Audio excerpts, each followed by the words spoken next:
गौतम बुद्ध का जीवन हर किसी के लिए प्रेरणादायी है। गौतम बुद्ध बौद्ध धर्म के प्रवर्तक थे। इनका जन्म 433 ईस्वी पूर्व तथा महापरिनिर्वाण 573 ईस्वी पूर्व में हा था। बचपन में उनको राजकुमार सिद्धार्थ के नाम से जाना जाता था। बौद्ध ग्रंथों के अनुसार गौतम बुद्ध के जन्म से 12 वर्ष पूर्व ही एक आर्षि ने भविष्यवाणी की थी कि यह बच्चा या तो एक सार्वभौमिक सम्राट या महान आर्षि बनेगा। 35 वर्ष की आयु में उन्हें ज्ञान की प्राप्ति हुई थी। वह संसार का मोह त्याग कर तपस्वी बन गए थे और परम ज्ञान की खोज में चले गए थे। आइए आज हम आपको सिद्धार्थ के महात्मा बुद्ध बनने तक के सफर के बारे में बताते हैं। बुद्ध का गोत्र गौतम था। बुद्ध का वास्तविक नाम सिद्धार्थ गौतम था।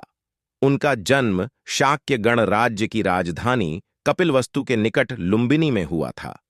बुद्ध के जन्म के 7 दिन के भीतर ही उनकी माता का देहांत हो गया था।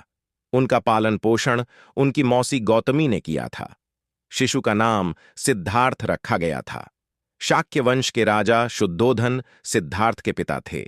सिद्धार्थ के जन्म से पूर्व हुई भविष्यवाणी से परेशान होकर उनके पिता ने उन्हें तपस्वी बनने से रोकने के लिए राजमहल की परिधि में रखा। गौतम राजसी विलासिता में पले बढ़े, बाहरी दुनिया से आक्रांत, नृत्य करने वाली लड़कियों द्वारा मनोरंजन, ब्राह्मणों द्वारा निर्देशन और तीरंदाजी, तलवारबाजी, कुश्ती, तैराकी और दौड़ में प्रशिक्षित किए गए थे। कम उम्र में ही उनका विवाह राजकुमारी यशोधरा से करा दिया गया। दोनों का एक पुत्र भी हुआ, जिसका नाम राहुल था। सिद्धार्थ बचपन से ही अत्यंत करुण हृदय वाले थे। वह किसी का भी दुख नहीं देख सकते थे। इतने प्रयासों के बाद भी 21 वर्ष की आयु में उनकी अपने राज्य कपिलवस्तु की गलियों में उनकी दृष्टि 4 दृश्यों पर पड़ी। ये दृश्य थे: एक वृद्ध विकलांग व्यक्ति, एक रोगी, एक पार्थिव शरीर और एक साधु।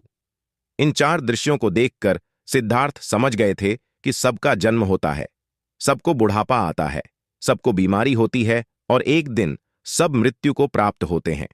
इससे व्यथित होकर उन्होंने अपना धनवान जीवन, अपनी पत्नी पुत्र एवं राजपाट का त्याग करते हुए साधु का जीवन अपना लिया और जन्म, बुढ़ापा, दर्द, बीमारी और मृत्यु से जुड़े सवालों की खोज में निकल गए।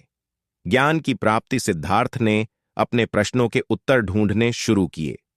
समुचित ध्यान लगा पाने के बाद भी उन्हें इन प्रश्नों के उत्तर नहीं मिले। फिर उन्होंने तपस्या भी की, लेकिन अपने प्रश्नों के उत्तर नहीं मिले। इसके बाद कुछ और साथियों के साथ अधिक कठोर तपस्या प्रारंभ की। ऐसे करते हुए 6 वर्ष व्यतीत हो गए। भूख से व्याकुल, मृत्यु के निकट पहुंचकर बिना प्रश्नों के उत्तर पाए वह कुछ और करने के बारे में विचार करने लगे थे। एक गांव में भोजन की तलाश में निकल गए, फिर वहां थोड़ा सा भोजन ग्रहण किया। इसके बाद वह कठोर तपस्या छोड़कर एक पीपल के पेड़, जो अब बोधि वृक्ष के नाम से जाना जाता है, के नीचे प्रतिज्ञा करके बैठ गए कि वह सत्य जाने बिना उठेंगे नहीं। वह सारी रात बैठे रहे और माना जाता है यही वह क्षण था जब सुबह के समय उन्हें पूर्ण ज्ञान की प्राप्ति हुई थी। उनकी अविजया नष्ट हो गई और उन्हें निर्वण यानी बोधि प्राप्त हुई और वे 35 वर्ष की आयु में बुद्ध बन गए। बुद्ध को शाक्य मुनि के रूप में भी जाना जाता है। 7 हफ्तों तक उन्होंने मुक्ति की स्वतंत्रता और शांति का आनंद लिया। प्रारंभ में तो वह अपने बोधि के बारे में दूसरों को ज्ञान नहीं देना चाहते थे। बुद्ध का मानना था कि अधिकांश लोगों को समझाना बहुत मुश्किल